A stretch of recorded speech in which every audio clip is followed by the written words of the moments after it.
What's up, guys? Let's go over some of the major indices and then some of the stocks that we are looking at. Remember, Monday we have off from the stock market, so you're gonna have to find something else to do with that day.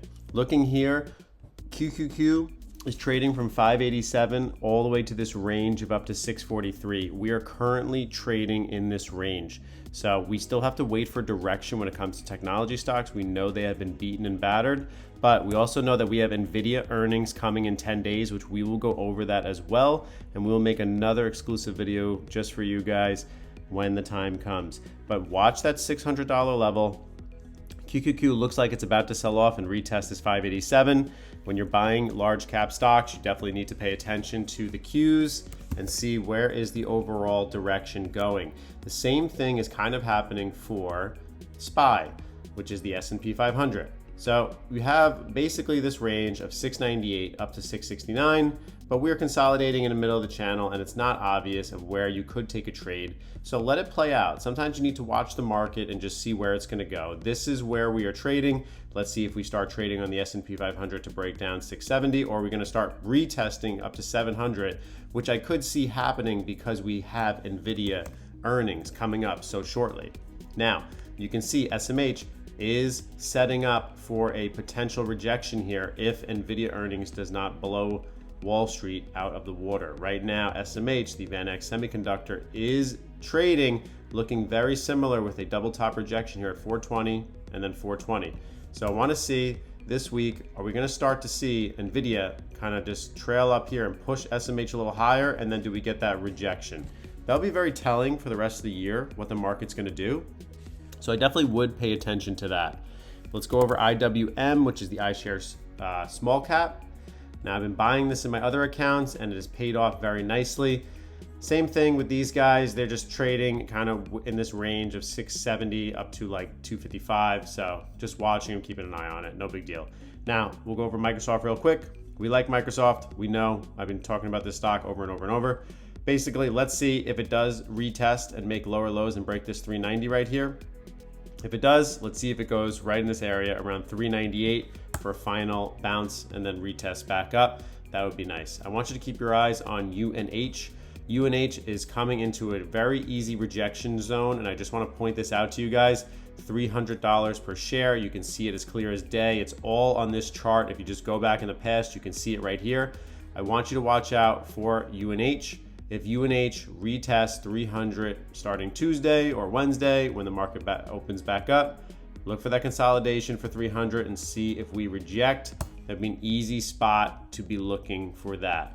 Next, I want to go over another stock. I'm going to jump around a little bit because I want to go over stocks that I think are actually worth trading. Looking at A-Lab here.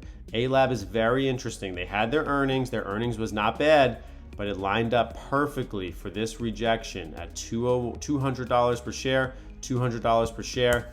Now, A-Lab is very volatile. It's not for the weak.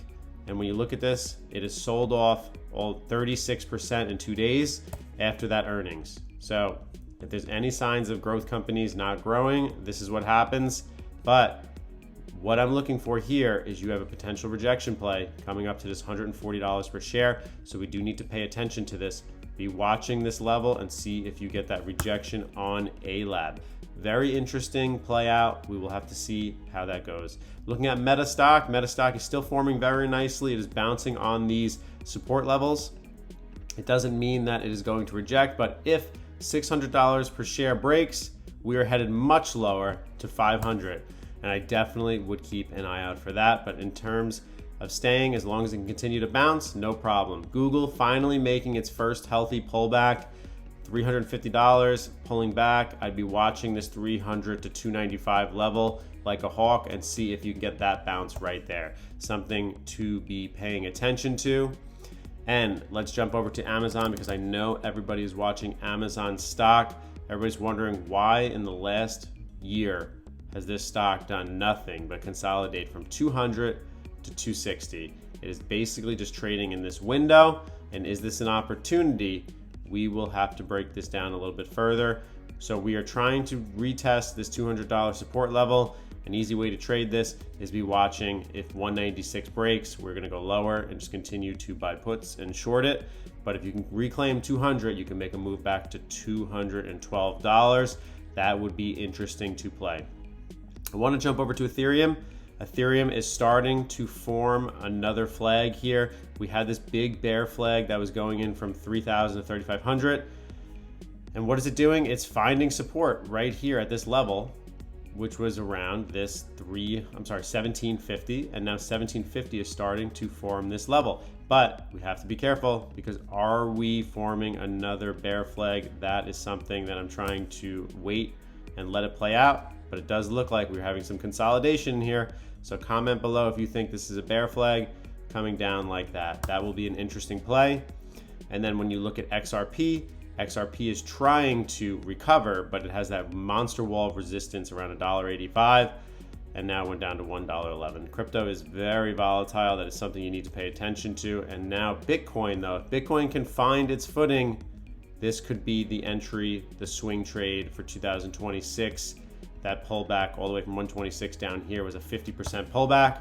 Now you are starting to get moves back up. You're going to go from 60,000. Can we potentially get back up to 97? You can make 50% on your money. Not a bad trade for Bitcoin if you don't have any shares yet. Looking at Solana, same thing. If Bitcoin starts riding, Solana is going to ride even harder. It's going to move up quicker. It's got to get past this $100 cost basis, though. This $100 resistance level has rejected right here, major rejection. We'll see when it retests 100 if we get some strength into Bitcoin. Also, some other stocks that I want to bring up to you. I want to bring up Oracle stock. Oracle looks very nice now. It recovered off the 132, had a nasty rejection. If you've never traded Oracle stock, I mean, this stock has taken a lot of souls from 344 all the way down to 135, 60% pullback. Now it just has to reclaim this level right here at $175 per share. Once it can do that, we can start moving forward. I want to wait until and see how that's going to play out.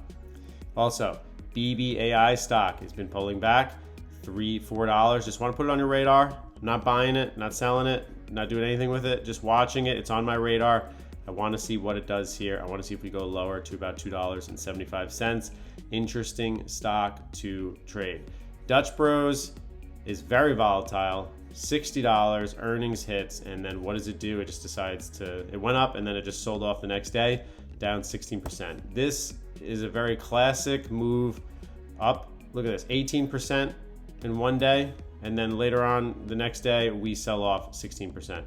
So Dutch Bros is a very difficult stock to trade, and I understand why people decide to scalp it and not hold shares of it, because it is very tough. But we are trading within this line, and you could have seen the resistance levels. If you joined the WAP, you would see we had these resistance levels pointed out. Something to pay attention to. Now, if $50 breaks, that's going to be a problem for Dutch Bros, so we're going to have to pay attention to that. BMNR is very interesting as well. BMNR is something that, you know, with all the crypto interest that's coming in and Tom Lee buying BMNR with Ethereum, you have to be thinking about this. Very interesting. Are we going to get a move back up into this resistance of $25 and then reject? That kind of lines up perfectly with that Ethereum play.